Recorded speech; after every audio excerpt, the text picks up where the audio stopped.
Hello everyone, happy new year आप सभी लोगों को, सभी एस्पिरेंट्स को।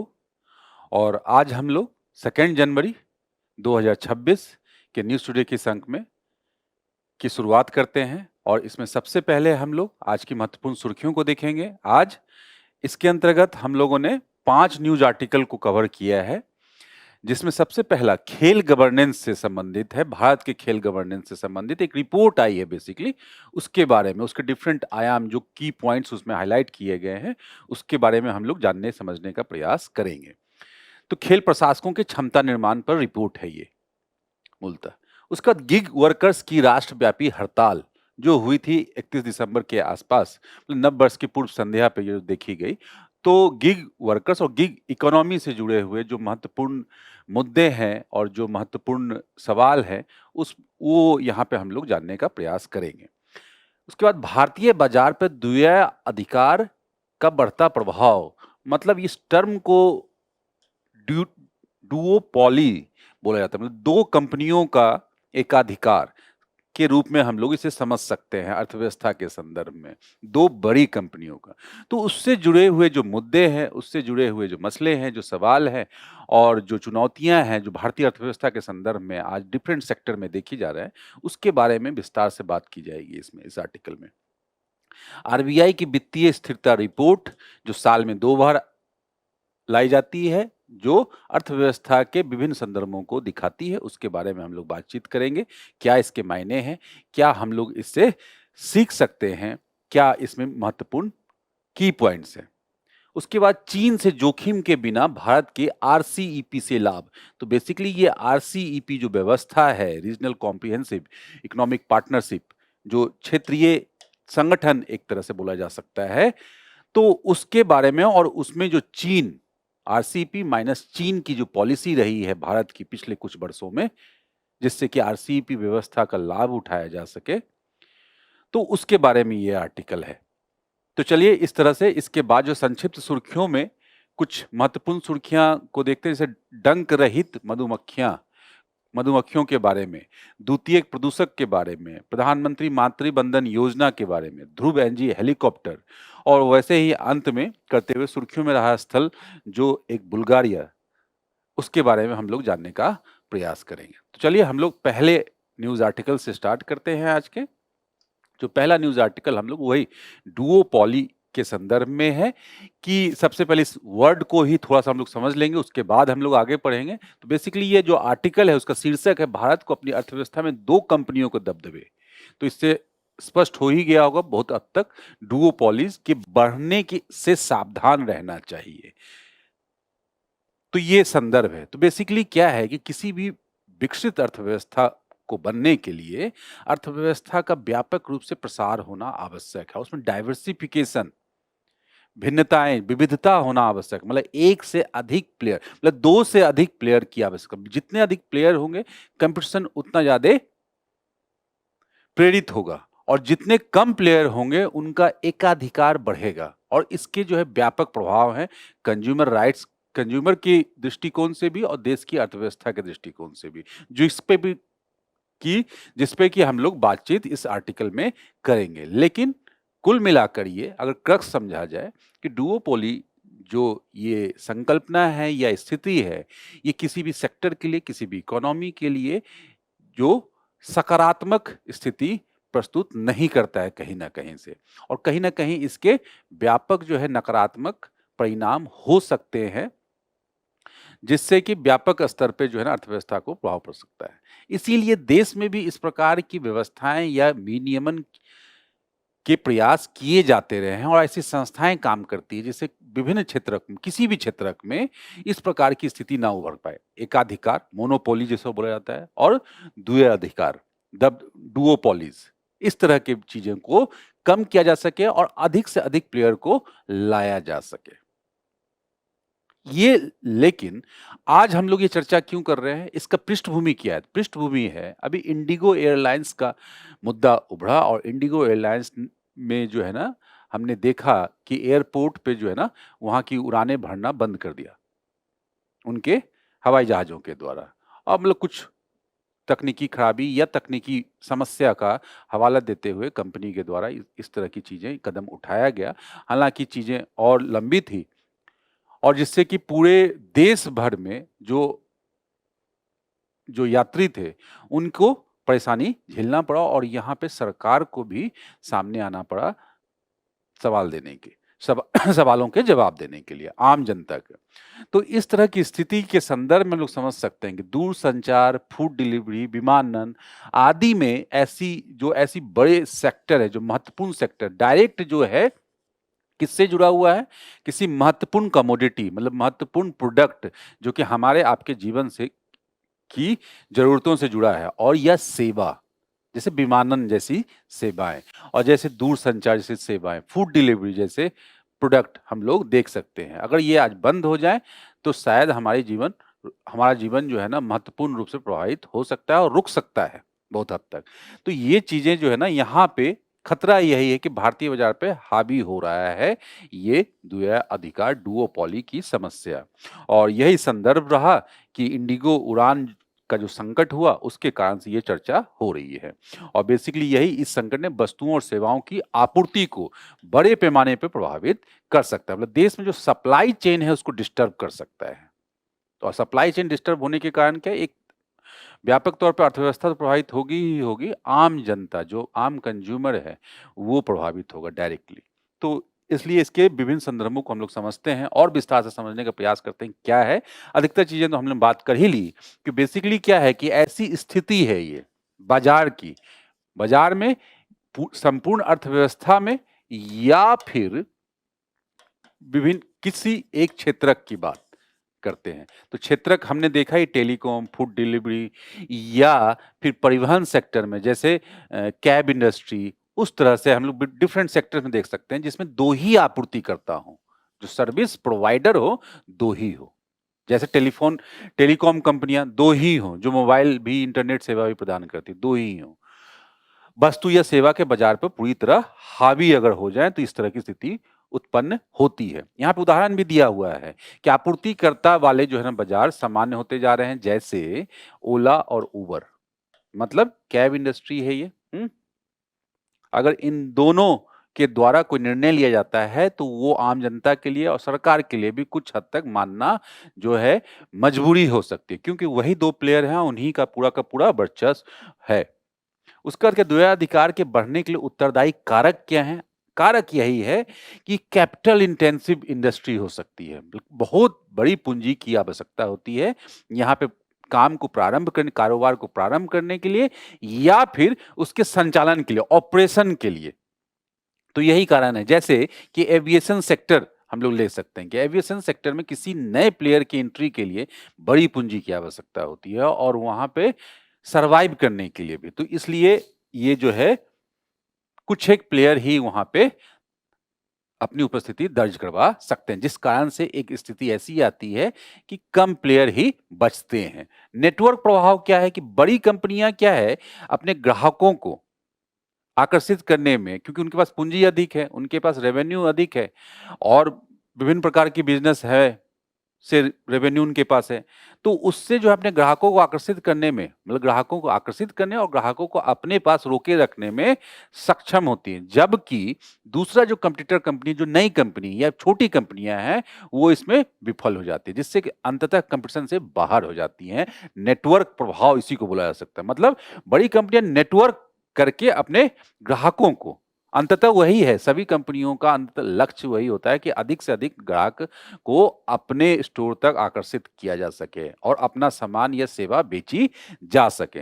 तो यही है कि शुरुआती दौर में अत्यधिक व्यय करती हैं, ऐसे प्रतिस्पर्धी जो है ना जो छोटा प्रतिस्पर्धी होगा जो नया होगा वो अपने आप बाहर हो जाएगा और अंततः क्या है वही 2 या 3 बड़ी कंपनियां रह जाएंगी। जैसे कि उदाहरण स्वरूप टेलीकॉम इंडस्ट्री इंडिया की, इसमें महत्वपूर्ण रूप से 2 ही कंपनियां हैं। विनियामक कंपनियां, विनियमों में अस्पष्टता की कमी प्रभुत्व को और मजबूत कर सकती है। यहाँ पे नियम स्पष्ट होने चाहिए कुल मिलाकर और अगर स्पष्टता की कमी है कहीं ना कहीं तो इस दिशा में आपका वो सेक्टर या पूरी की पूरी इकोनॉमी बढ़ सकती है।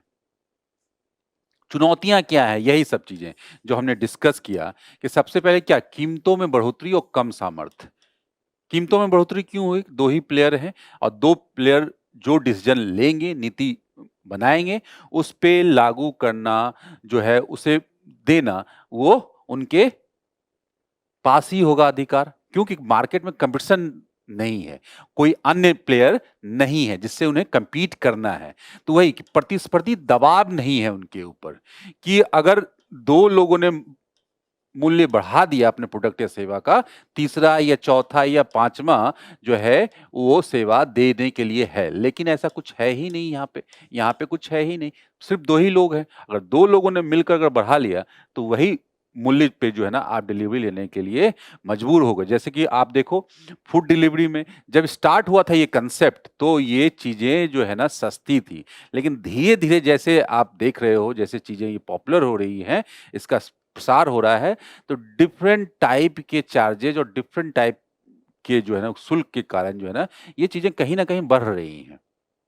मतलब एक कॉस्टिंग वहाँ पे जारी किया जा रहा है। उपभोक्ताओं के पास सीमित बाज़ार विकल्प, ऑब्वियसली मार्केट में आपके पास क्या 2 ही विकल्प होंगे, तो आपके पास जो है ना विकल्प जो है कम हो गया, उपभोक्ता के रूप में। नवाचार में ठहराव, तो जब कंपटीशन है ही नहीं, तो देखा यही गया है कि प्रतिस्पर्धा जहाँ भी नहीं है, तो प्रतिस्पर्धा नहीं है, तो जो कंज्यूमर है, उसके पास मजबूरी है कि इन्हीं 2 में से किसी का सामान लिया जाए, तो कंपटीशन एकदम खत्म हो गया। तो इसमें क्या ये व्यक्ति, ये दोनों जो व्यापारी हैं, वो रिलैक्स पोज़ीशन में चले जाएँगे।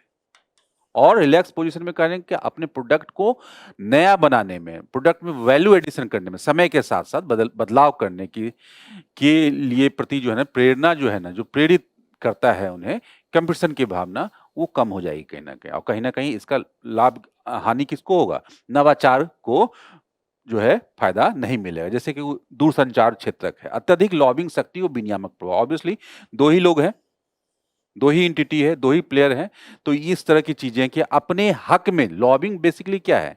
अपने हक में नीति निर्माण करवाना, मतलब अपने पक्ष में। तो कंपनियाँ ऐसा कर सकती हैं क्योंकि उनके पास पूँजी भी अधिक है, मार्केट लीडर भी हैं, सब कुछ है, तो वो अपने हक में पॉलिसी मेकिंग में भी दखल-अंदाज़ी या इंटरवेंशन किसी डायरेक्टली या इनडायरेक्टली किया जा सकता है और इस प्रकार की जो व्यवहार हैं, उसमें वृद्धि हो सकती है।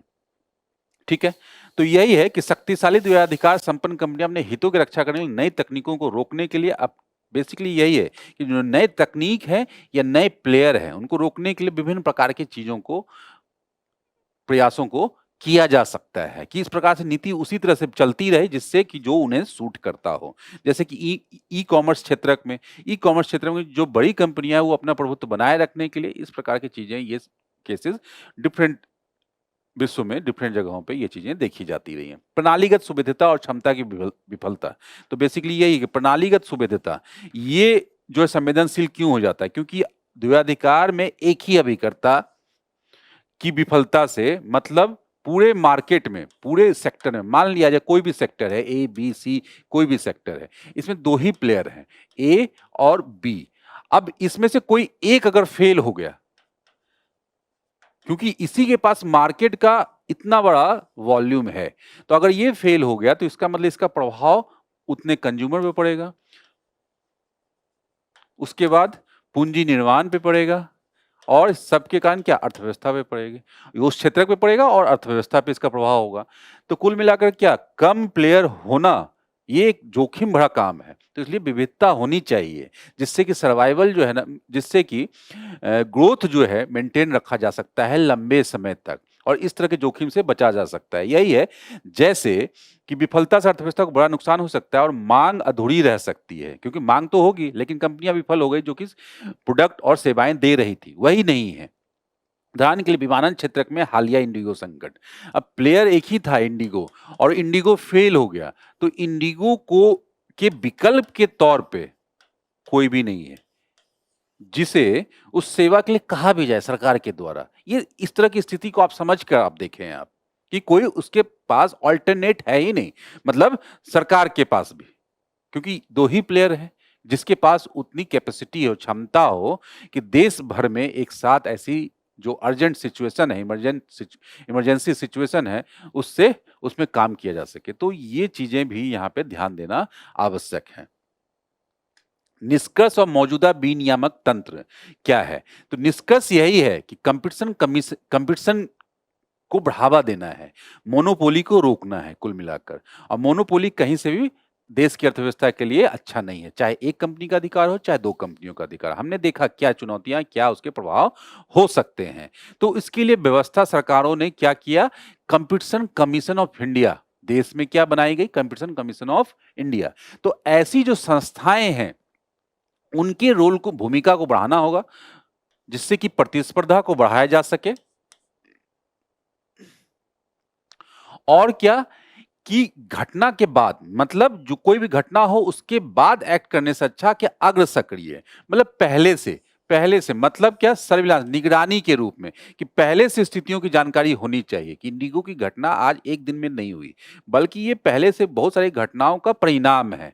तो अगर ये इस घटना पर अगर पहले से इस प्रकार की नजर रखी जाती तो शायद इस तरह के परिणाम नहीं होते। तो यही कहने का मतलब इसका यही है। उसके साथ साथ जो है रेगुलेटरी सैंडबॉक्स, मतलब विभिन्न प्रकार के नियम कानून होने चाहिए, साझा अवसंरचना के माध्यम से प्रवेश बाधाओं को कम करना, मतलब जिससे नए प्लेयर भी आ सकें। मतलब नियमों को, रेगुलेशन को इतना जो है सुचारू रूप से चलाया जाना चाहिए और इतना सामान्य बनाया जाए, सरल बनाया जाना चाहिए, जिससे नए प्लेयर उसको अडॉप्ट कर सके और वो साथ में चल सके, सर्वाइव कर सके समय के साथ साथ। तो ये चीजें करके हम लोग सुनिश्चित कर सकते हैं, इस तरह से पारदर्शी व्यवस्था का निर्माण किया जा सकता है। अब यहाँ पे कुछ कानून देख लेंगे कि मौजूदा विनियमन है क्या जो देश में काम करते हैं, जैसे कंपटीशन कमीशन ऑफ इंडिया मैंने बता ही दिया।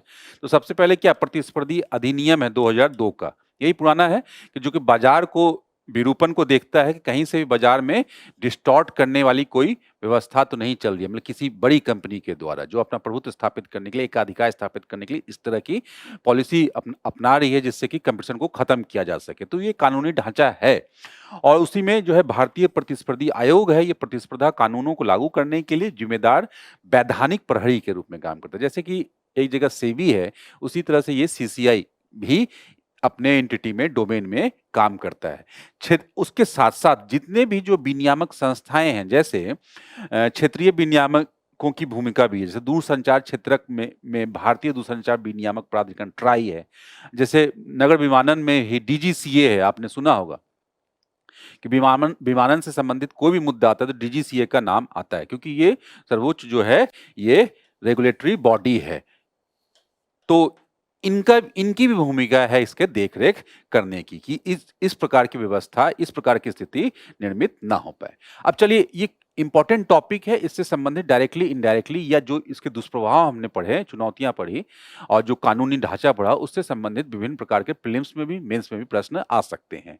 और प्रीलिम्स और मेंस दोनों के लिए इंपॉर्टेंट टॉपिक है ये।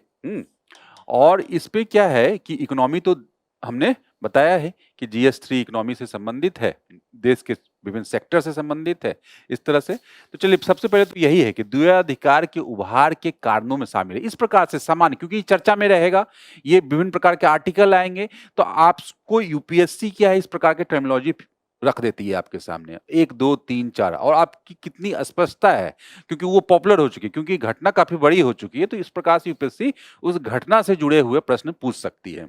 तो जैसे देखिए, उच्च पूंजी आवश्यकता, ऑब्वियसली हमने देखा ही कि ये होता क्यों है उच्च पूंजी आवश्यकता। नेटवर्क प्रभाव हमने समझा ही। कठोर प्रवेश अनुकूल विनियमन, तो ये इसको हटा देंगे और क्या होगा, 1 और 2 केवल ए। ठीक है, तो इस तरह से हम लोगों ने देखा है। चलिए, भारत में प्रतिस्पर्धा नियमन से संबंधित निम्नलिखित कथनों पर विचार कीजिए। क्या है प्रतिस्पर्धा नियमन? प्रतिस्पर्धा अधिनियम 2002 देखा हमने, प्रतिस्पर्धा आयोग, क्षेत्रीय विनियामक संस्थाएं जैसे टीआरआई, डीजीसीए, तो ये सब हैं। तो ये अगर चीजों को समझते हैं, इस कंसेप्ट को समझते हैं, तो बड़े आसानी से लिख दिया जाएगा। इस प्रश्न को ऐसे भी पूछा जा सकता है कि डुओपोली, अभी हाल फिलहाल में हमने देखा इंडिगो के संदर्भ में, डुओपोली अर्थव्यवस्था में एक महत्वपूर्ण शब्दावली के रूप में चर्चा में था। इसमें से, निम्नलिखित में से भारतीय अर्थव्यवस्था में डुओपोली को रोकने के लिए कौन-कौन सी संस्थाएँ काम करती है या काम कर सकती हैं। ऐसे करके दे दिया जाएगा, डिफरेंट टाइप के संस्थाएँ दे दी जाएँगी, सीसीआई, टीआरएआई, डीजीसीए और भी संस्थाएँ दे दी जाएँगी और आपको चुनने के लिए बताया जाएगा। तो ऐसे भी पूछा जा सकता है। तो चलिए, हम लोगों ने सब सारा सम अप कर दिया और डी इसका आंसर होगा क्योंकि सब है, सारी संस्थाएँ, तो इस प्रकार से पूछे जा सकते हैं। चलिए, ये भी कहीं न कहीं अर्थव्यवस्था से संबंधित है, डायरेक्टली और इनडायरेक्टली, क्योंकि श्रम बाज़ार से संबंधित है। गिग अर्थव्यवस्था, गिग अर्थव्यवस्था क्या है निष्कर्ष इसका? गिग वर्कर्स की हड़ताल और संबंधित मुद्दे। तो अर्थव्यवस्था और गिग वर्कर्स और कहीं न कहीं पॉलिसी फ्रेमवर्क से भी संबंधित है, तो इसलिए गवर्नेंस से भी जोड़कर देखा जा सकता है। तो हालाँकि मैंने लिखा नहीं है, लेकिन आप इसे इस तरह से भी समझ सकते हैं कि पॉलिसी से संबंधित, रेगुलेशन से क्योंकि डायरेक्टली जुड़ रहा है, तो ये भी है। तो चलिए, यहाँ पे देखते हैं क्या है कि हुआ क्या कि नववर्ष की पूर्व संध्या मतलब 31 तारीख को ही ये गिग वर्कर्स जो है, गिग वर्कर्स कौन होते हैं? सामान्य भाषा में हम लोग समझ लें, जो डिलीवरी जो पोर्टल्स वगैरह हैं, जिससे हम लोग खाना फूड डिलीवरी वगैरह आजकल करती हैं, डिफरेंट टाइप की सर्विसेज हम लोग लेते हैं। जैसे कि हम लोग देखें घर की सफाई के लिए, घर में कुछ मरम्मत करवाने के लिए इलेक्ट्रीशियन, प्लम्बर इस तरह की व्यवस्थाएँ लेते हैं, जो कि एक प्लेटफ़ॉर्म से संचालित होती हैं और उसमें वो वर्कर जो है एज़ ए वो उस पे जो है ना फ्रीलांसर जो है वो काम करता है, वो अपनी सेवाएँ हो सकता है किसी और भी प्लेटफ़ॉर्म में देता हो। इसी प्रकार से तो इन सब वर्कर्स को क्या बोलते हैं? Gig worker. और ऐसे ही गिग वर्कर जो है ना आप ये तो प्लेटफ़ॉर्म नॉन प्लेटफ़ॉर्म स्तर पे भी देख सकते हैं, जो हमारे आपके घरों में कुछ जो हाउस हेल्प काम करते हैं या अन्य जो कार्यों में लगे हुए हैं। तो ये अर्थव्यवस्था आज काफ़ी अधिक बढ़ी है। क्यों? क्योंकि अर्बनाइज़ेशन बढ़ा है हमारे यहाँ, नगरीकरण बढ़ा है, बड़े-बड़े शहर बने हैं, बड़ी-बड़ी सोसाइटीज़ का निर्माण हुआ है और लोगों की इनकम भी बढ़ी है और लोगों के पास समय कम हुआ है। इनकम बढ़ी, अर्बनाइज़ेशन हुआ, परिवार छोटे हो गए और लोगों के पास समय कम हो गया। तो इसमें क्या हुआ? तो ऐसे वर्कर्स की डिमांड अधिक हो गई और ख़ास करके कोविड के बाद इस प्रकार की जो ऑनलाइन ऑनलाइन व्यवस्था चली, ऑनलाइन पॉपुलर हुआ ऑनलाइन माध्यम, तो जिस कारण से फूड डिलीवरी ऐप आप लोग जो है काफ़ी आसानी से हम लोग समझ सकते हैं। तो इसमें जो ज़ोमैटो, स्विगी, ब्लिंकिट ये सब जो वर्कर हैं जो काम करते हैं, हमारे आस-पास जो शहरी वातावरण है उसमें बड़े ही आसानी से हम लोग कहीं भी निकलें तो ऐसे वर्कर्स को देख सकते हैं बाइक पे सवार होके 10 मिनट में फूड डिलीवरी करना या ग्रोसरी डिलीवरी करना, मतलब राशन पहुँचाना, जैसे कामों में देख सकते हैं। इनके कुछ मुद्दे हैं, कुछ शिकायतें हैं कंपनियों से, जिस कारण से ये लोग हड़ताल और अपना काम रोका इन्होंने। वो क्या मुद्दे हैं, यही इसी मुद्दे पे बात की जाएगी और बेसिकली यही बोला जा रहा था इनके द्वारा कि 10 मिनट में वस्तुओं की जो डिलीवरी प्रणाली है, उस पे प्रतिबंध लगाने की बात कही। क्यों? क्योंकि उसका कुछ खामियाजा इनको भुगतना पड़ रहा है, दुष्परिणाम इनको। कंपनियाँ तो मुनाफ़ा कमा रही है क्योंकि वो एक नया प्रोडक्ट, नया सर्विस लेके आई कि क्विक डिलीवरी मॉडल, जिससे कंज्यूमर को कहीं न कहीं बेस्ट डिलीवरी का वायदा दिया गया। लेकिन इसके नेगेटिव इम्पैक्ट भी हैं जो कि डायरेक्टली गिग अर्थ जो श्रमिक हैं, उस पे पड़ रहा है। तो इसी से जुड़े हुए विभिन्न आयाम हैं, हम लोग देखते हैं। सबसे पहले इसी अर्थव्यवस्था के बारे में समझ लेते हैं कि सामाजिक सुरक्षा संहिता 2020 के अनुसार गिग कर्मकार वही होगा जो कि पारंपरिक नियोक्ता कर्मचारी संबंध के बाहर है। सबसे पहला क्या? जो पारंपरिक रूप से जो चल रहा था, मालिक मतलब जो नियोक्ता था, एम्प्लॉयर और एम्प्लॉयी का जो संबंध था, जो जिस आधार पे चलता था, उससे अलग है और उससे अलग कार्य मॉडल उसका क्या है? उसका कार्य मॉडल वही है, जो 2 तरह के प्लेटफ़ॉर्म और गैर प्लेटफ़ॉर्म आधारित। तो प्लेटफ़ॉर्म हमने देख ही लिया कि ऑनलाइन सॉफ्टवेयर या प्लेटफ़ॉर्म से जुड़े हुए, डिजिटल प्लेटफ़ॉर्म से जुड़े हुए, जैसे कि ज़ोमैटो हो गया, डिलीवरी वर्कर हो गए और डिफरेंट टाइप के डिलीवरी सर्विसेज़ हमने समझाया ही, घर से जुड़े हुए। और गैर प्लेटफ़ॉर्म आधारित जैसे कि पारंपरिक क्षेत्रों में अंशकालिक या पूर्णकालिक रूप से जो काम करते हैं, जैसे कि कैजुअल मज़दूर वाले कर्मकार उदाहरण के लिए घरेलू नौकर वगैरह, ठीक है? या अन्य सेवाएँ जो प्रदान करते हैं, वो सब जो है ना गिग वर्कर हो जाएँगे। और गिग अर्थव्यवस्था में संख्या कितनी है भाई? संख्या अभी वर्तमान में लगभग 1 करोड़ गिग और प्लेटफ़ॉर्म कर्मकार हैं और इसकी संख्या जो कि आगे आने वाले समय में काफ़ी बढ़ने वाली है, 2.35 करोड़ कितना 2029-30 तक। और क्या संख्या में वृद्धि के कारक क्या होंगे? वही नगरीकरण बढ़ रहा है, इनकम बढ़ रहा है और इंटरनेट और इस तरह की सेवाएँ जो है ना में और सुधार ही होंगी चीजें। तो बेसिकली वही है कि शहरी उपभोग में भी चेंजेस हो वृद्धि हो रही है, क्विक कॉमर्स में डिजिटल प्लेटफॉर्म का प्रसार हो रहा है, ये सारी चीजें। और आपूर्ति पक्ष वाले कारक क्या है, लचीले कार्य मॉडल है, अपेक्षाकृत आकर्षक पारिश्रमिक है, तो ये सब चीजें। तो 2 घंटे का भी काम कोई कर सकता है, 4 घंटे का भी कर सकता है, तो वो दूसरा जॉब भी कर रहा है। मतलब एक जॉब कर रहा है 8 घंटे का, उसके बाद 2 घंटे डिलीवरी भी कर रहा है। इस तरह की भी व्यवस्थाएं हैं, तो जिस कारण से कर रहा है। और जिस कारण से जो लोग पूरी तरह से कर रहे हैं और भी चीजें एक्स्ट्रा एफर्ट भी कर रहे हैं, वो पैसा भी ठीक-ठाक कमा रहे हैं। मतलब इस तरह की स्थिति बनती है। अन्य जो रोजगार परंपरागत रूप से चल रहा था, उसकी तुलना में एक रोजगार के एक अच्छा ऑप्शन भी आया है, तो इसलिए भी पॉपुलर हो रहा है।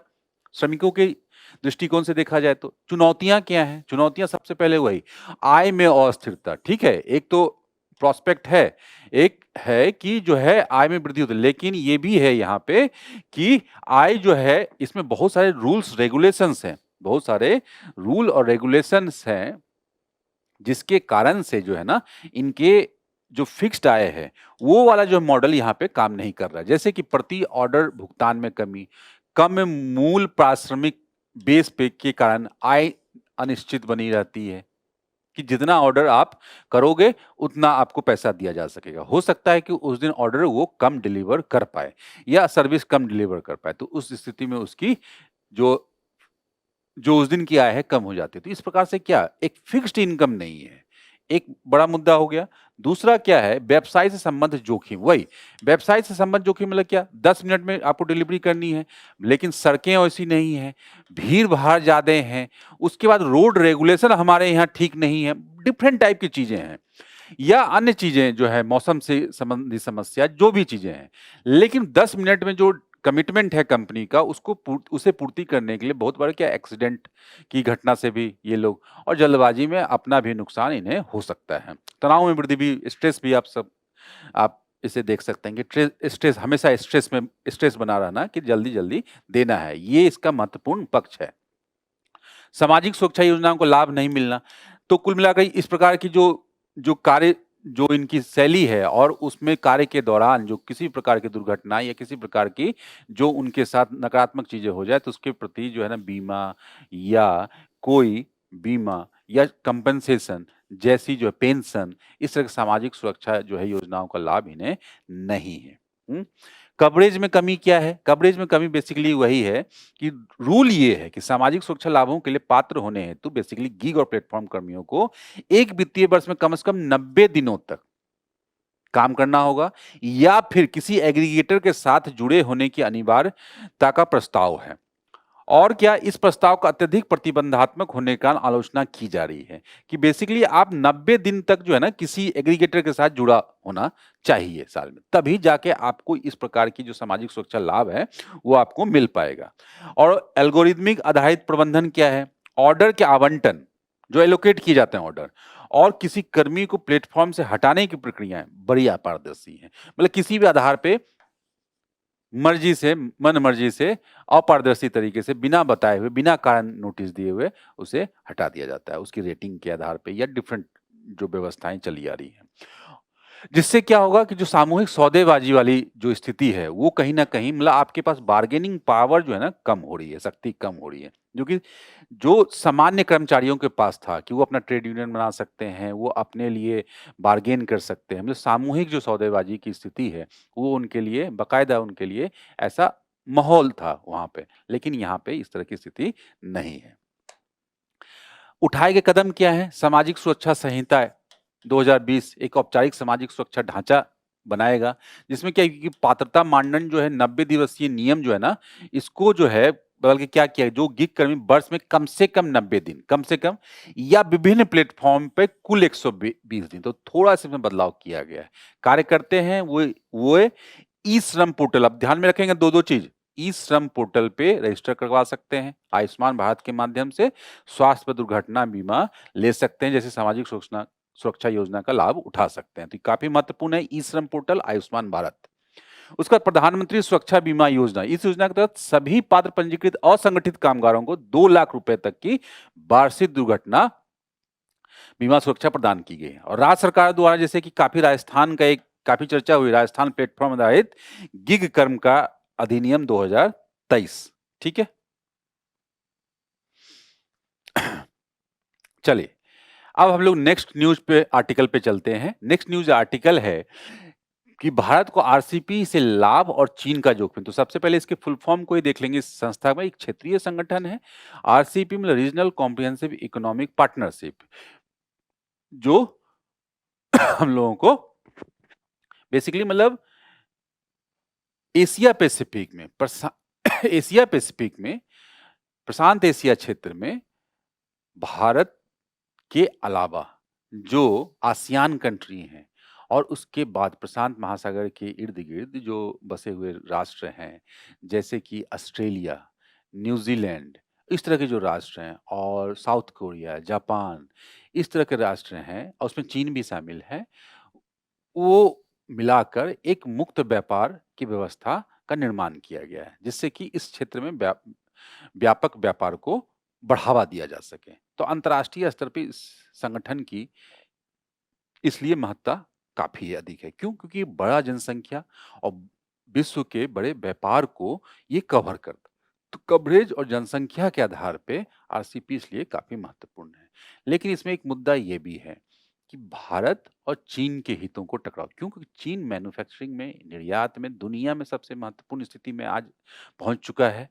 और वहाँ पे क्या है कि यहाँ पे भारत को जोखिम है कि चीनी सामान का डंप यार्ड ना बन जाए, क्योंकि इस आधार पे अगर इस पूरे के पूरे आरसीईपी व्यवस्था में भारत एंटर करता है, तो इसके लिए आवश्यक है कि चीन को माइनस करते हुए एक ऐसी पॉलिसी बनाई जाए कि बाकी के कंट्री से, क्योंकि बाकी कंट्री जो है, बाकी के जो राष्ट्र हैं जो मैंने बताया, आसियान कंट्री और उसके आस-पास ऑस्ट्रेलिया, न्यूजीलैंड, इस तरह जापान, साउथ कोरिया, सब मित्र राष्ट्र हैं लगभग।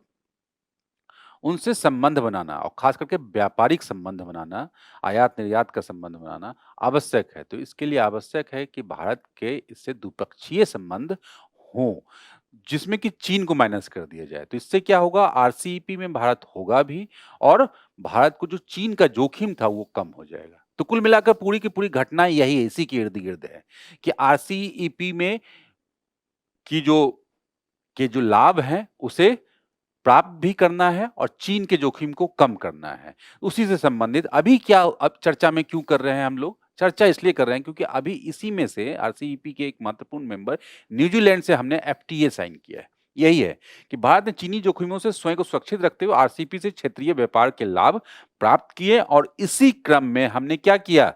न्यूजीलैंड के साथ मुक्त व्यापार समझौता लागू होगा और भारत ने के चीन को छोड़कर सभी आरसीपी राष्ट्र देशों के साथ व्यापार समझौते होंगे। तो यही हो गया ना। तो इस पॉलिसी को क्या बोलते हैं? RCEP minus China policy. तो बेसिकली क्या है, हमने यहां पे लिखा क्या? GS paper 2। तो ठीक है, अंतर्राष्ट्रीय संबंध है, क्षेत्रीय संगठन है, क्योंकि द्विपक्षीय व्यापारिक संबंध हमने बताया और अंतर्राष्ट्रीय संबंध और क्षेत्रीय संगठन तो ही हो ही गया। लेकिन ये अर्थव्यवस्था से भी डायरेक्टली जुड़ा हुआ है, क्योंकि देश की अर्थव्यवस्था और निर्यात को कहीं न कहीं ये प्रभावित, क्योंकि भारत जो है इस व्यवस्था से पहले ही निकल चुका था इसी जोखिम के कारण 2019 में। इसके बैकग्राउंड को अगर समझा जाएगा तो इसी डर के कारण, चीन के डर के कारण। लेकिन अब भारत ने, वही मैंने बताया कि इसके लाभ को भी छोड़ा नहीं जा सकता है, इतने बड़े बाजार को, तो इतने बड़े प्लेटफॉर्म को छोड़ा नहीं जा सकता। तो इसलिए भारत अलग से सभी चीन को हटाते हुए बाकी सभी राष्ट्रों के साथ अपनी द्विपक्षीय संबंध को बढ़ाने की नीति पे आगे चल रहा है, जिससे आरसीपी माइनस चाइना की पॉलिसी को बढ़ाया जा सके और भारत को इसके लाभ मिल सके। तो यही पूरा का पूरा बैकग्राउंड है। हम लोग मैप में देख ले सकते हैं, ये जो भी सदस्य राष्ट्र हैं, कि आसियान के 10 राष्ट्र यहाँ पे शामिल कर लें आप लोग। सबसे पहले आसियान के यहाँ पे सारे राष्ट्र, उसके बाद ऑस्ट्रेलिया, न्यूजीलैंड इसमें जोड़ दें यहाँ पे। उसके साथ जो 5 प्रमुख राष्ट्र हैं, कौन-कौन है? ऑस्ट्रेलिया, चीन, जापान, दक्षिण कोरिया और न्यूजीलैंड। तो 10 और 5 कितने हो गए? कुल 15 एशियाई प्रशांत देश इसमें व्यापक मुक्त व्यापार समझौता यानी कि आरसीईपी के सदस्य राष्ट्र हैं। और भारत का इसमें आसियान से संबंध है, ऑस्ट्रेलिया से संबंध है, जापान से संबंध है, दक्षिण कोरिया, न्यूजीलैंड सबसे अच्छे संबंध है। तो भारत के लिए आवश्यक है इनके साथ द्विपक्षीय व्यापार समझौता हो और मुक्त व्यापार समझौता जैसी स्थिति हो। और यही हमने बैकग्राउंड में समझा कि 2019 में आरसीईपी वार्ताओं के से पीछे हट गया था। यही कारण है कि चीन के जोखिम को लेते हुए, लेकिन भारत अब नई रणनीति के साथ चल रहा है, आरसीईपी माइनस चाइना पॉलिसी। तो ये हम लोग अर्थव्यवस्था के संदर्भ में मेंस आंसर राइटिंग में या ये जो आईआर के आंसर राइटिंग में ये टर्म, इस टर्मिनोलॉजी का या इस नीति को हम लोग कहीं ना कहीं यूज कर सकते हैं। ठीक है, चलिए बाहर होने के कारण क्या था तो थोड़ा सा विस्तार से समझ लेते हैं। सबसे पहले चीन का जोखिम और व्यापार असंतुलन। वही था कि चीन के सामान डायरेक्टली और इनडायरेक्टली इस शुल्क मुक्त व्यवस्था, क्योंकि फ्री ट्रेड है ना, क्योंकि चीन के व्यवस्था, तो चीन को एक्सेस मिल जाएगा, चीन को एक्सेस मिल जाएगा सारे कंट्री में पहुंचने का। ठीक है, मतलब सारे कंट्री में, ऑस्ट्रेलिया आप समझ लो, न्यूजीलैंड समझ लो, और आसियान कंट्री। ठीक, और चीन ने यहां तक अपने सामान को पहुंचा दिया। अब ये संभव है कि यहां से रीरूट करके इंडिया पे वही सामान को एक्सपोर्ट कर दिया जाए। तो इससे क्या होगा, ऑस्ट्रेलिया से कोई भी सामान अगर हम ले रहे हैं तो उस पर क्या, और ऑस्ट्रेलिया कोई ले रहा है, इस व्यवस्था के अंतर्गत क्या व्यवस्था है, कोई शुल्क नहीं लगाना है, टैरिफ नहीं लगाना है। लेकिन ये क्या होगा, इसकी आड़ में, आरसीपी के आड़ में चाइना क्या करेगा, भारत को एक्सपोर्ट करेगा अपने सामान, और इस तरह की व्यवस्थाएं की जा सकती हैं। तो ये व्यवस्था, इस व्यवस्था से बचने के लिए ये आरसीपी चीन को भारतीय बाजार तक लगभग शुल्क मुक्त पहुंच प्रदान करता है। इससे सस्ती व अधिक प्रतिस्पर्धी चीन निर्मित वस्तुओं को की भारी आमद हो सकती है, और भारत अंततः वह जो डर है कि चीन का डंपिंग यार्ड ना बन जाए। तो ये चीजें हमने, इससे चीन को तो लाभ होगा ही होगा, भारत की अर्थव्यवस्था और पूरा का पूरा जो द्विपक्षीय माहौल है वो भी चीजें नकारात्मक होंगी। घरेलू उद्योगों कृषि को संरक्षण देना सबसे प्राथमिकता है। क्यों?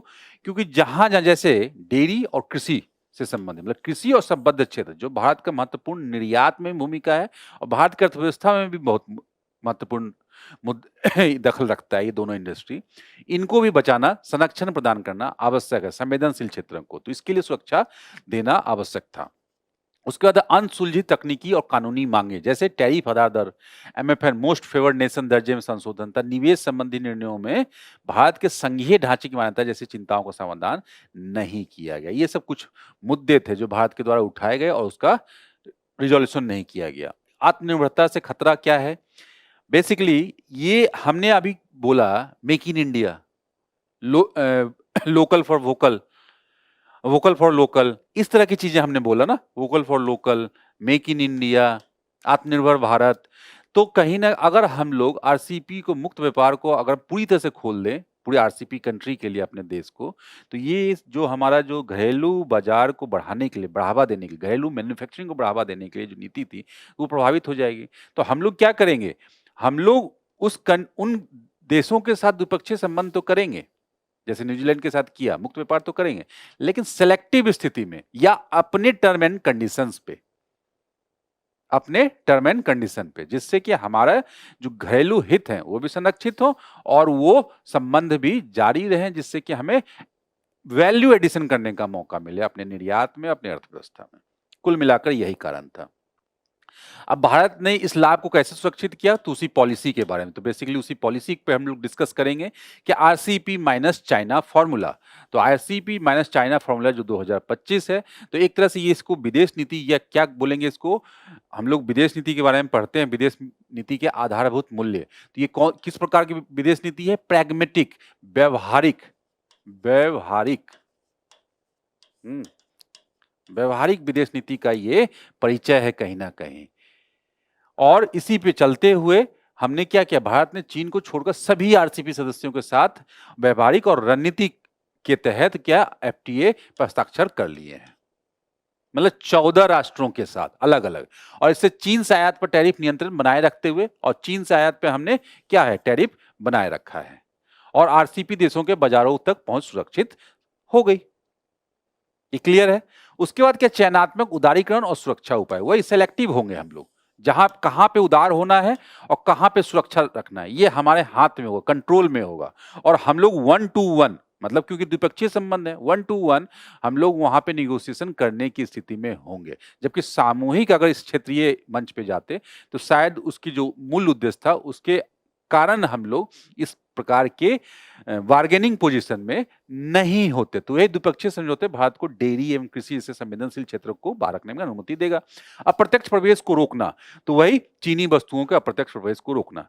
तो अब जो हमने पूरा का पूरा ये पढ़ लिया, ये व्यवस्था, तो हमने क्या सीखा कि ये क्यों महत्वपूर्ण है? महत्वपूर्ण ये है कि अभी जो ट्रेड वॉर, टैरिफ वॉर चल रहा है अमेरिका का, टैरिफ वॉर एक तरह से, और भारत के लिए वो नकारात्मक, भारतीय निर्यात के लिए, चीन को भी हालांकि मिला है, तो ये आवश्यक है भारत जैसे उभरती हुई अर्थव्यवस्था के लिए कि नए बाजार की तलाश करे। तो जहां पे कि जो एशिया प्रशांत का जो क्षेत्र है, ये नया बाजार हो सकता है भारत के लिए।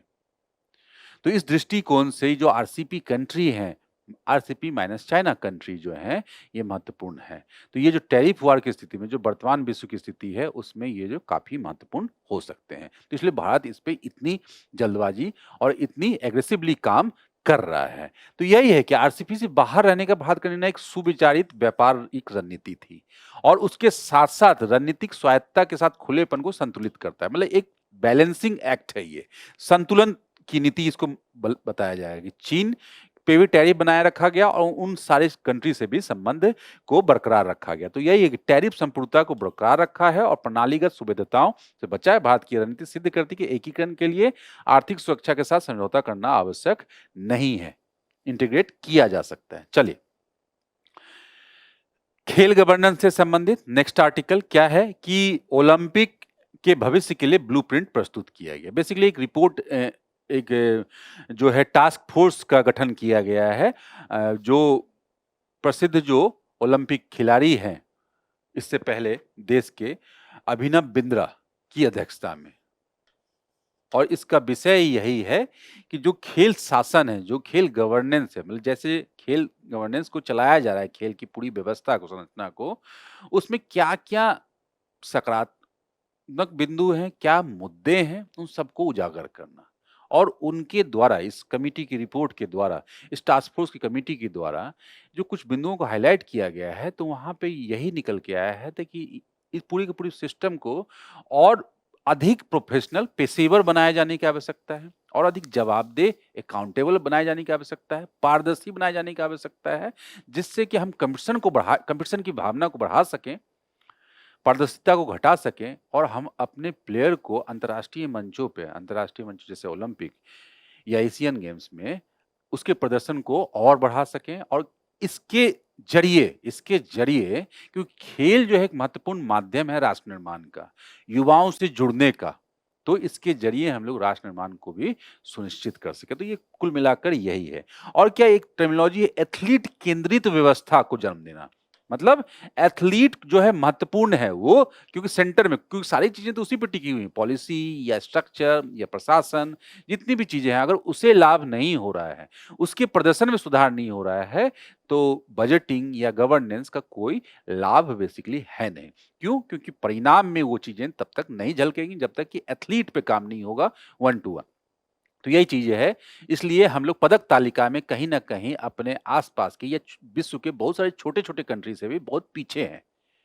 जबकि पड़ोसी राष्ट्र चीन का ही उदाहरण यहाँ पे लिया जा सकता है कि चीन जो है विभिन्न प्रकार के खेल जो इवेंट हैं उसमें उसकी जो उनका प्रदर्शन है, उनके खिलाड़ियों को काफी उच्च ऊंचे स्तर पे रहता है। तो ये चीजें जो है ना, पूरा का पूरा जो है ना, खेल गवर्नेंस के जो है ना से जुड़े हुए मुद्दों पे बात करता है। तो हम लोग देखते हैं एक बार क्या है कि रिपोर्ट में क्या जो कमियां दर्शाई गई हैं, क्या कमियां हैं, वही पेशेवर विशेषज्ञता के अभाव बेसिकली, कि जो जो इस खेल से जुड़े हुई जो विभिन्न प्रकार के खेलों से मांग है, जो जो पेशेवर मांग है, उसकी आवश्यकता की कमी है। और जो लोग यहाँ पे प्रशासन कर रहे हैं, जो प्रशासन से जुड़े हुए हैं, वो लोग क्या, उसका उनका उस खेल से कोई संबंध ही नहीं रहा है। वो लोग सिर्फ एक प्रशासनिक बैकग्राउंड से आए हैं, या वो लोग एक सरकारी कर्मचारी हैं मात्र, और उनका कोई जुड़ाव नहीं है, उनका प्रीवियस कोई एक्सपीरियंस नहीं, वो एडहॉक टाइप कोई काम कर रहे हैं, निर्णय लेने की प्रक्रिया है, जिससे क्या होगा, जिससे प्रभावित क्या होता है, वो खिलाड़ी वो प्रभावित होती है। खंडित प्रशिक्षण, तो यही कारण है कि प्रशिक्षण की व्यवस्था को उतना सेंसिटिवली, संवेदनशीलता से नहीं देखा जाता है और वो टुकड़ों-टुकड़ों में हो रही है, जिसके कारण से क्या है, वो अपर्याप्त है और अप्रासंगिक है। मतलब जिस चीज की प्रशिक्षण चाहिए वो नहीं मिल रहा, बल्कि कुछ और मिल रहा है, या मिल भी रहे हैं तो उस अमाउंट में नहीं मिल रहा जितना मिलना चाहिए, और निरंतरता की कमी उसमें है। खिलाड़ी से प्रशासक बनने में बाधाएं, ये सबसे बड़ी जो हमने बात की, खिलाड़ी केंद्रित। तो खिलाड़ी, किसी भी खिलाड़ी के की मानसिक स्थिति, शारीरिक स्थिति या उसके जो परफॉर्मेंस से जुड़े हुए जो मुद्दे हैं, इसको सबसे अच्छे तरीके से वही समझ सकता है जो जिसे उस खेल का अनुभव है, और लगातार अनुभव है और रिसेंटली अनुभव है। तो इसमें सबसे अच्छा उस खेल के जो वेटरन है, जो उस खेल के अनुभवी प्लेयर हैं, जिन्होंने जो उससे जुड़े रहे हैं वर्षों तक, उनका अपना अनुभव है, तो उन्हें अगर प्रशासक बना दिया जाए। लेकिन इस जो पूरी व्यवस्था जिस तरह से चल रही है, एक खिलाड़ी का प्रशासक बनने की प्रक्रिया जो है ना, काफी टफ है, उन्हें उनकी एंट्री मुश्किल है।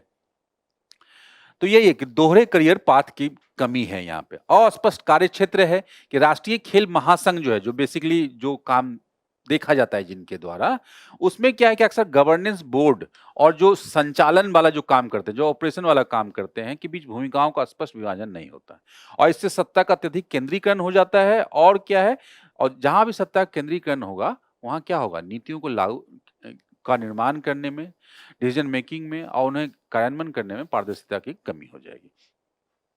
तो कहीं ना कहीं उसके इफेक्टिवनेस पे जो है ना, उसका प्रभाव पड़ेगा। ठीक है, अभी तक क्या कदम उठाए गए हैं? जाहिर सी बात है, राष्ट्रीय खेल शासन अधिनियम 2025, तो ये इंपॉर्टेंट है, इससे प्रश्न आ सकते हैं प्रीलिम्स में भी और बेस में भी। कभी कभार जो यूपीएससी पूछती है पेपर 2 में, रेगुलेशन से संबंधित कुछ ऐसे नए रेगुलेशन होते हैं जो नए क्षेत्रक से संबंधित होते हैं, जो हम लोग एक्सपेक्ट नहीं करते हैं। छोटे-छोटे प्रश्न जो है, 150 वर्ड वाले प्रश्न जो है पूछ देती है कभी यूपीएससी, तो वहां से भी पूछा जा सकता है कि एक स्वतंत्र राष्ट्रीय खेल बोर्ड, विवादों के लिए एक राष्ट्रीय खेल अधिकरण, मतलब आप देखो, एक स्वतंत्र राष्ट्रीय बोर्ड, खेल बोर्ड ये बनाएगा, ये इस अधिनियम में व्यवस्था की गई है। दूसरा, विवादों के लिए क्या, राष्ट्रीय खेल अधिकरण, जैसे अन्य क्षेत्रक में होता है।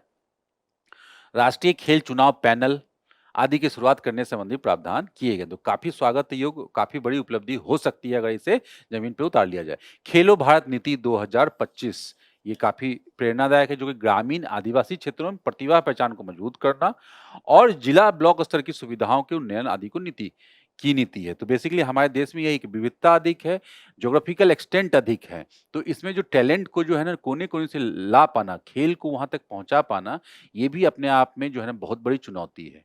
और उन्हें अगर खेल से जोड़ लिया जाए तो राष्ट्र निर्माण से वो अपने आप जुड़ जाएंगे। खेलो इंडिया कार्यक्रम में जमीनी स्तर पर खेल संस्कृति को पुनर्जीवित करने की भारत की राष्ट्रीय पहल है। तो इस तरह के महत्वपूर्ण पहल को भी हम लोग मेंस वगैरह में लिखा जा सकता है। चलिए, इस तरह के टॉपिक से आजकल प्रश्न आने लगे हैं, और मेंस में तो आते ही हैं, मतलब उस तरह से एक्सपेरिमेंटल प्रश्न प्रीलिम्स में तो आएंगे ही लगभग। मतलब ये हर साल कुछ ना कुछ, मतलब ऐसा नहीं कि खेल से ही, खेल के अलावा भी डिफरेंट सेक्टर हो सकते हैं, वहां से देखे जा रहे हैं प्रश्न। तो ये देख सकते हैं क्या है, रिपोर्ट में खेल प्रशासन की किन प्रणालीगत कमियों को रेखांकित किया गया है, इस तरह से प्रश्न पूछे जा सकते हैं। जैसे देखिए, प्रशासकों के क्षेत्र विशेष विशेषज्ञता का अभाव हमने देखा, राष्ट्रीय खेल महासंघों में अत्यधिक विकेंद्रीकरण, विकेंद्रीकरण नहीं, केंद्रीकरण, ठीक है ना, तो ये उल्टा हो गया। खिलाड़ियों के लिए संरचित ड्यूअल करियर पाथवे का अभाव, मतलब खिलाड़ी प्रशासक नहीं बन पा रहे हैं, वही खिलाड़ी केंद्रित अप्रोच नहीं है।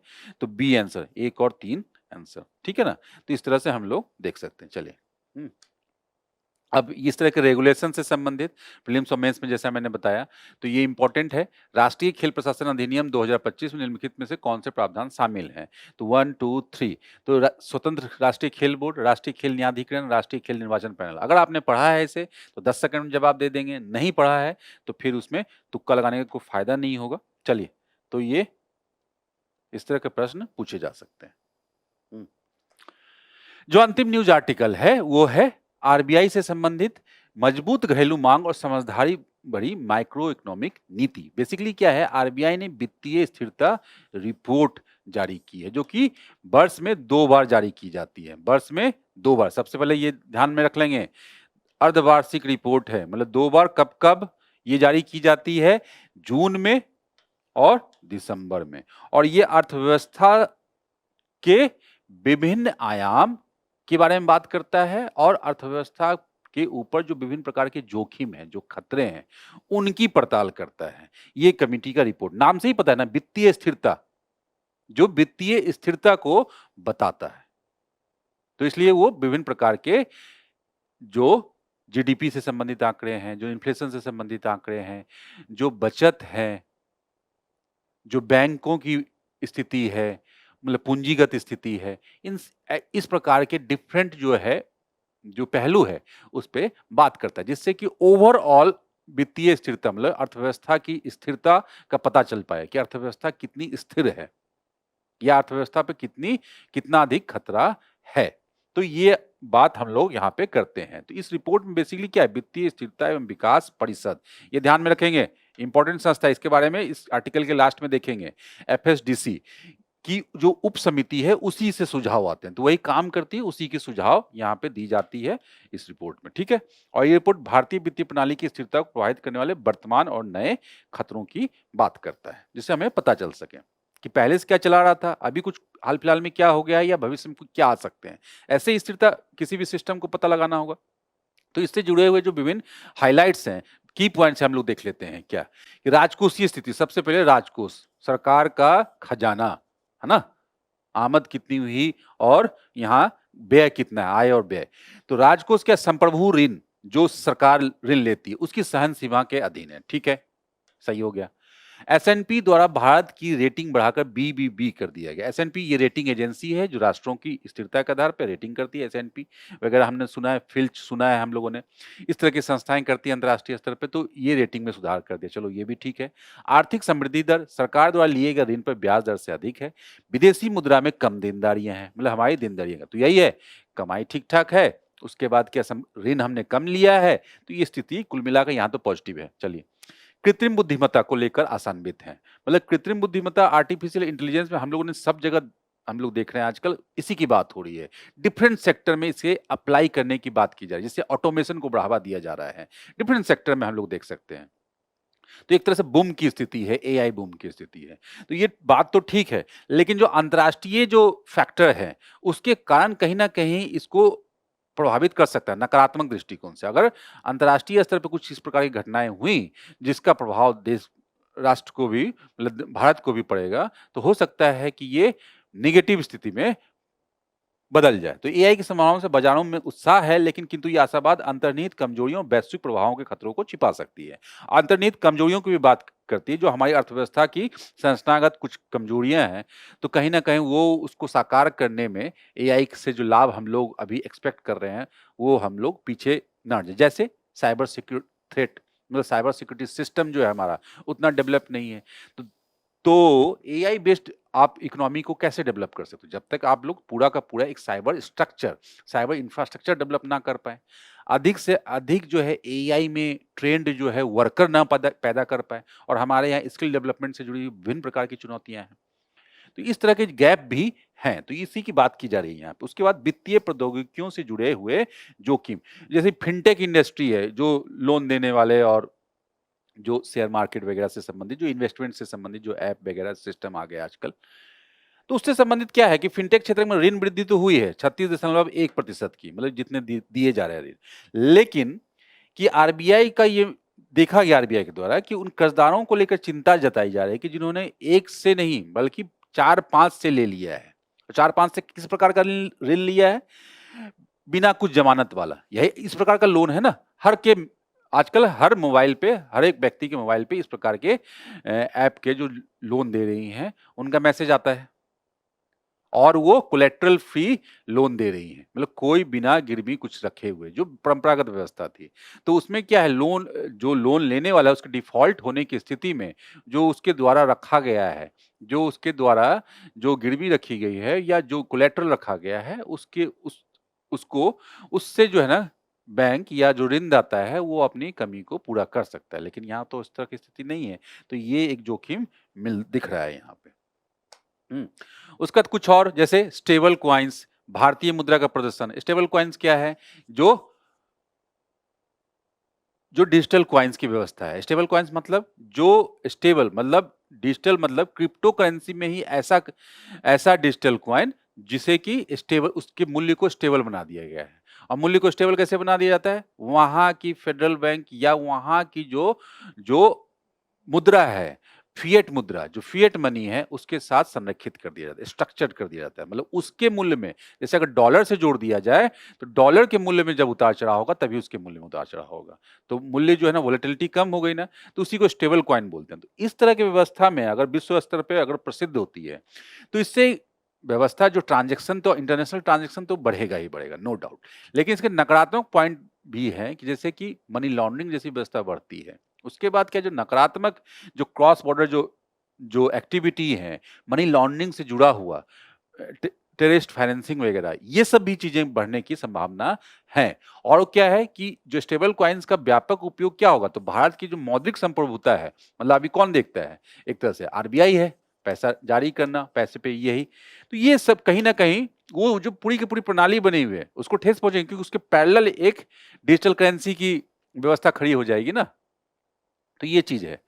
भारतीय मुद्रा का प्रदर्शन सेम जो है इस तरह की जो चीज़ें चल रही हैं विश्व स्तर पे हमने देखा कि व्यापार साझेदारों की टैरिफ का जो मुद्दा है अमेरिका के द्वारा या अन्य जगहों पे, तो उसमें क्या हुआ हमारे जो ह हमें हमारा निर्यात महँगा हो गया।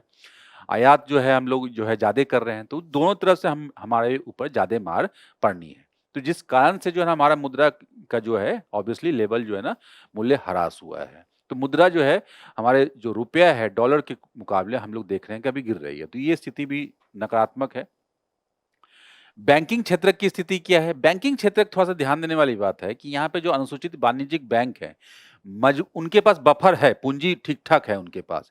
और उनका क्या है कि उनका जो जीएनपीए बोला जाता है एक टर्मिनोलॉजी, गैर निष्पादित जो परिसंपत्तियाँ हैं, जो पूरा एसेट है, गैर निष्पादित बोला जा रहा है। ग्रॉस नॉन परफॉर्मिंग एसेट जिसपे कि डिफ़ॉल्ट में जा चुकी है 90 दिनों तक, जो नॉन परफॉर्मिंग एसेट सुनते हैं।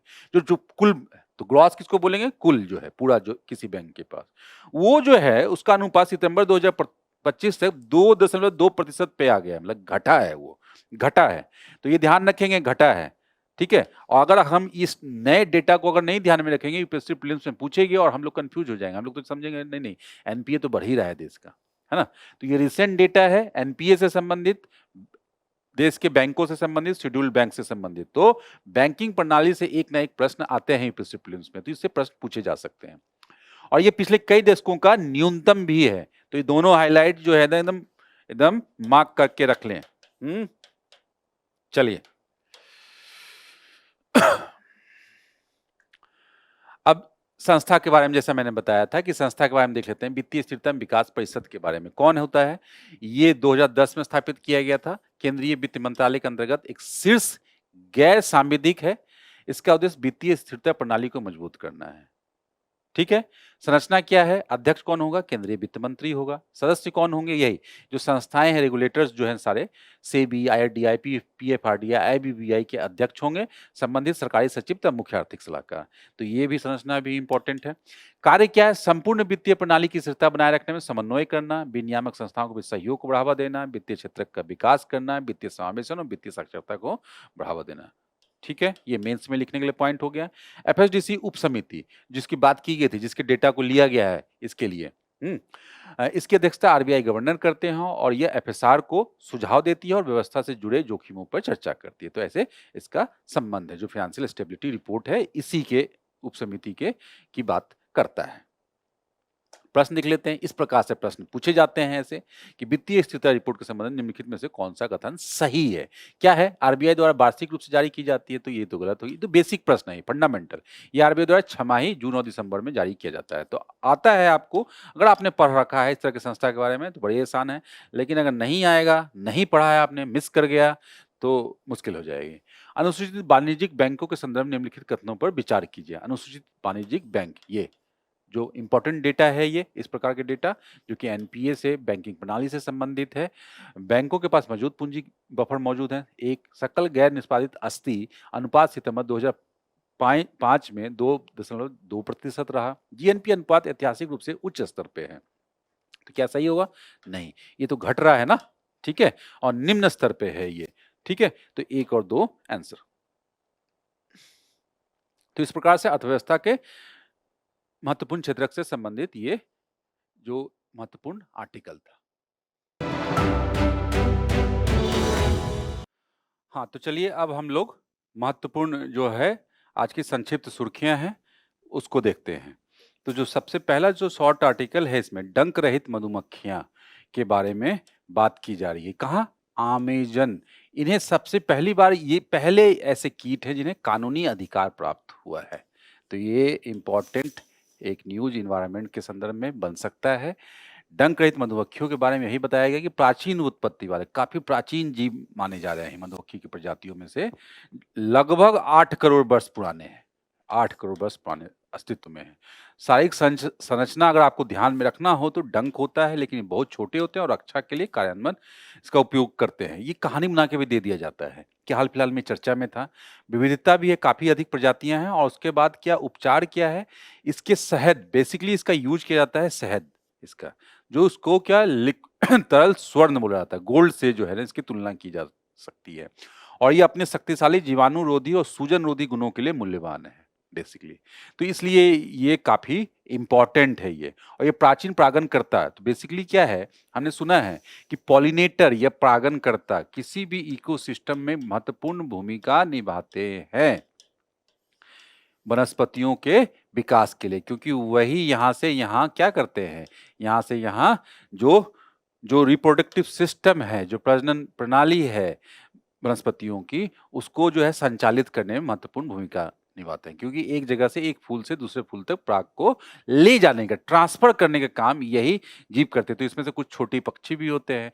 बेसिकली मधुमक्खी, तितलियां यही काम करती हैं। तो ये मधुमक्खी, ये जो अमेजन की जंगल है इसमें महत्वपूर्ण परागणकर्ता के रूप में है और कोको और कॉफी सहित जो कुछ 80% वनस्पतियां हैं उनका पोषण करती है। तो परागणकर्ता जीव कहीं भी होगा किसी भी इकोसिस्टम में तो वो इंपॉर्टेंट भूमिका होती है, क्योंकि उन पे अगर कोई खतरा है तो वो पूरा का पूरा इकोसिस्टम उससे प्रभावित होगा। ठीक है। द्वितीयक प्रदूषक क्या है? द्वितीयक प्रदूषक बेसिकली पहला प्रदूषक कौन? पहला प्रदूषक कौन कि जो डायरेक्ट सोर्स से आ रहा है, ठीक है ना, स्रोत। तो मतलब कहां से आता है? वाहनों से, ठीक है, किसी इंडस्ट्री से, ठीक है, कृषि कार्य से भी आता है। ये सब चीजें हैं पहला। अब क्या हुआ, ये वातावरण में जाके वातावरण के कणों से रिएक्ट करेगा और रिएक्ट करके फिर से कुछ बना देगा, ठीक है, यहां से। तो ऐसा ही एक क्या होगा यहां पे NO और ये हम लोग, हाँ, नाइट्रोजन के ऑक्साइड, ठीक है, ये हो सकता है। और भी देखेंगे PM2 पॉइंट वगैरह भी, जो उसके बाद उसके स्वरूप में बदल जाती है और वो ज्यादा खतरनाक हो जाता है। और क्या है वो बन जाता है वो अमोनियम सल्फेट। ये देखिए यहाँ पे अमोनिया, तो इसमें अमोनिया भी है और इसमें क्या सल्फर भी है। तो SO2 यहाँ पे आया और यहाँ पे अमोनिया से ये मिल गया, तो ये और खतरनाक हो गया। तो इस तरह के, तो इसे क्या बोलेंगे, जो सेकेंडरी पोल्यूटेंट, द्वितीयक प्रदूषक। तो यही है कि ऊर्जा और स्वच्छ वायु पर अनुसंधान केंद्र क्रिया, ये संस्था का नाम याद ध्यान में रखें कि हालिया विश्लेषण अभी यही बताता है कि दिल्ली में वार्षिक PM2 पॉइंट प्रदूषण का कम से कम 1/3 हिस्सा द्वितीयक प्रदूषक मुख्य रूप से अमोनियम सल्फेट के कारण होता है। तो PM2.5 जो छोटे कण है उसका महत्वपूर्ण हिस्सा किसका है? अमोनियम सल्फेट का। तो ये ध्यान में रखेंगे। अब इसके बारे में जो बात हमने किया यही बात यहाँ पे लिखा हुआ है कि ये द्वितीयक प्रदूषक क्या होता है और जो पूरी प्रक्रिया हमने बताई कि अमोनियम सल्फेट कैसे बनता है। तो यही सल्फर डाइऑक्साइड SO2 हो गया, गैस वायुमंडल में गया, ऑक्सीकृत हुआ, सल्फेट निकला यहाँ से। और दूसरी जगह से क्या, इसके बाद ये सल्फेट वायुमंडल में मौजूद जो अमोनिया था वो भी आ रहा है, अमोनिया था उसके साथ अभिक्रिया करता है और इस प्रक्रिया के अंत में अमोनियम सल्फेट का निर्माण होता है। तो ये दोनों चीजें अलग अलग चीजें आके मिल गई। और ऐसे द्वितीयक प्रदूषक कौन कौन से है? अमोनियम सल्फेट, ओजोन, नाइट्रोजन के ऑक्साइड आदि, ये चीजें हैं। चलिए, प्रधानमंत्री मातृवंदन योजना। तो मातृवंदना योजना में आप लोगों नाम से ही प्रचलित है ये कि माताओं के जो है और गर्भवती महिलाओं के लिए और उनके सुरक्षा और संरक्षण से संबंधित, उनके अधिकारों के संरक्षण से संबंधित है। ये जो कार्यक्रम है उसका 9 वर्ष पूरा हो गया, इसलिए चर्चा में है। तो बेसिकली क्या है, गर्भवती महिला और स्तनपान कराने वाली जो महिलाओं को, माताओं को ध्यान में रखते हुए क्या है, सशर्त नकद अंतरण है। सशर्त मतलब क्या, कुछ शर्त दे दिया गया होगा। और शर्त क्या है कि वर्ष 2022 में इसको क्या किया गया, शर्त देखते हैं बाद में, पहले इसको देख लेते हैं कि 2022 में मिशन शक्ति से जोड़ दिया गया। और मिशन शक्ति से महिलाओं की सुरक्षा, संरक्षा और सशक्तिकरण के लिए एक अम्ब्रेला योजना है, तो बेसिकली उसी के में अंदर ला दिया गया। मंत्रालय कौन होगा, नाम से ही पता है, केंद्रीय महिला बाल विकास मंत्रालय। प्रकार क्या हो, केंद्र प्रायोजित योजना है। ठीक है, लाभार्थी कौन होगी, यही शर्त। अनौपचारिक असंगठित क्षेत्र ठीक में कार्य करने वाले कम से कम 19 वर्ष की आयु की गर्भवती महिलाएं और स्तनपान कराने वाली माताओं को। ठीक, उसके बाद क्या लाभ, क्या है, परिवार के सबसे पहले जीवित बच्चे के लिए 5,000 रुपए का सशर्त मातृत्व लाभ, पहला। दूसरा, जननी सुरक्षा योजना के तहत संस्थागत प्रसव और प्रोत्साहन भी उपलब्ध कराया जाता है, और इस हिसाब से महिला को औसतन 6,000 रुपए एक साथ ही मिल जाएगा। और बालिका की सहायता किया होगा पीएम, इसी का दूसरा वर्जन जो है PMMBY2 के तहत दूसरी बालिका के जन्म के बाद एक ही किस्त में 6,000 रुपए का प्रोत्साहन प्रदान किया जाता है। तो हम देख सकते हैं संस्थागत प्रसव को इसमें बढ़ावा दिया जा रहा है, मातृत्व अधिकार को बढ़ावा दिया जा रहा है, बालिका के जन्म को अधिकार दिया जा रहा है। तो ये काफी महत्वपूर्ण जो है, सामाजिक सुरक्षा के दृष्टिकोण से और सशक्तिकरण के दृष्टिकोण से काफी महत्वपूर्ण योजना है। चलिए, ध्रुव NG हेलीकॉप्टर मतलब नेक्स्ट जनरेशन का हेलीकॉप्टर है।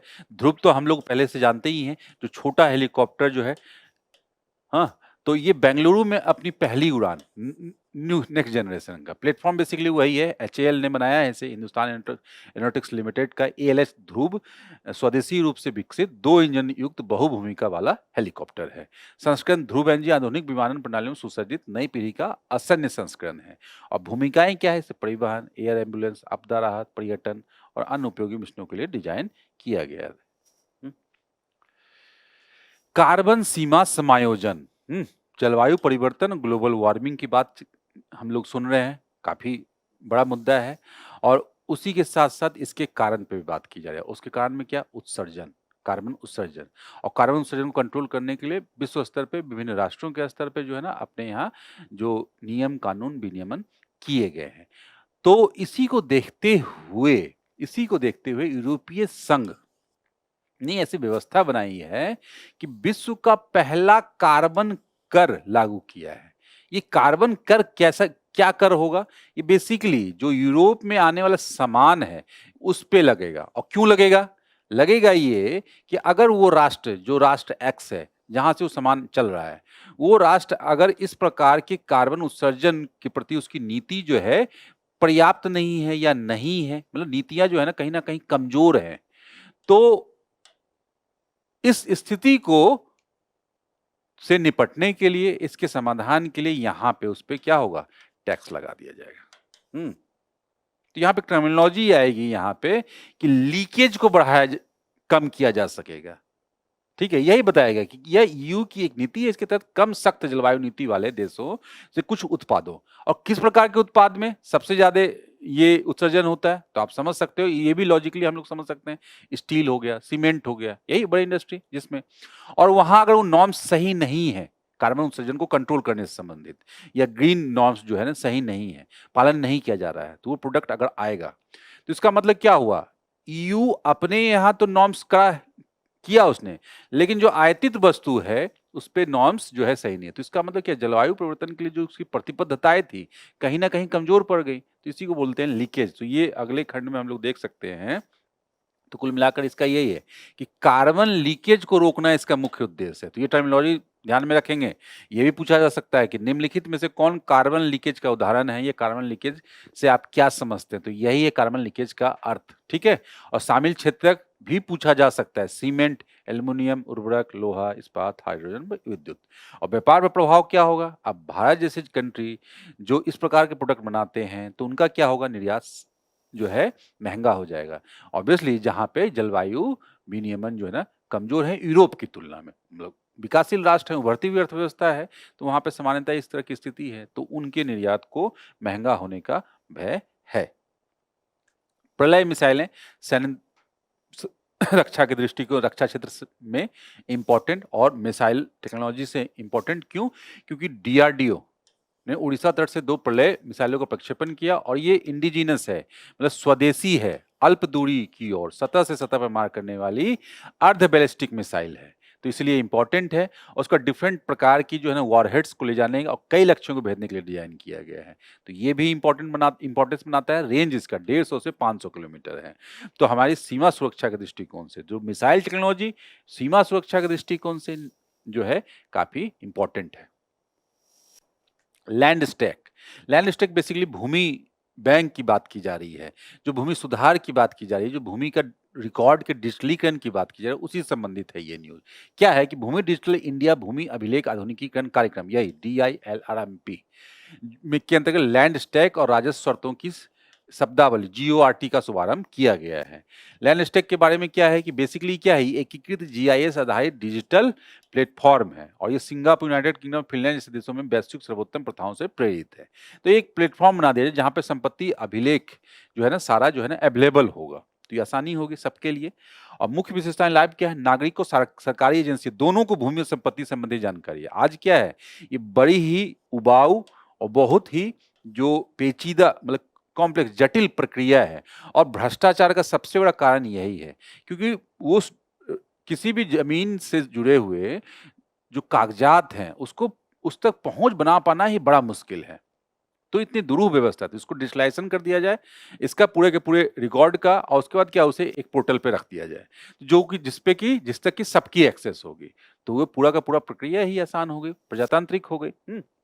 नागरिकों को सोच समझ कर निर्णय लेने में सक्षम बनाएगा। मतलब खरीद बिक्री में आज तो सबसे बड़ी समस्या जमीन से जुड़े हुए विवाद ही इसलिए हैं कि एक ही जमीन एक से अधिक लोगों को बेच दी गई, किसी डीलर के द्वारा या किसी व्यक्ति के रियल एस्टेट एजेंट के द्वारा। ये सामान्य जो है प्रथा है हमारे आसपास के नगरों में या ग्रामीण क्षेत्रों में। उसका पारदर्शिता, सुविधा और जन विश्वास में बढ़ावा देगा और अनाधिकृत या नियमों को पालन न करने वाली संपत्तियों से संबंधित जोखिमों को कम करेगा और विभागीय समन्वय में सुधार करेगा। तो पूरी पूरी व्यवस्था को जो है ना ये सुधारेगा ये।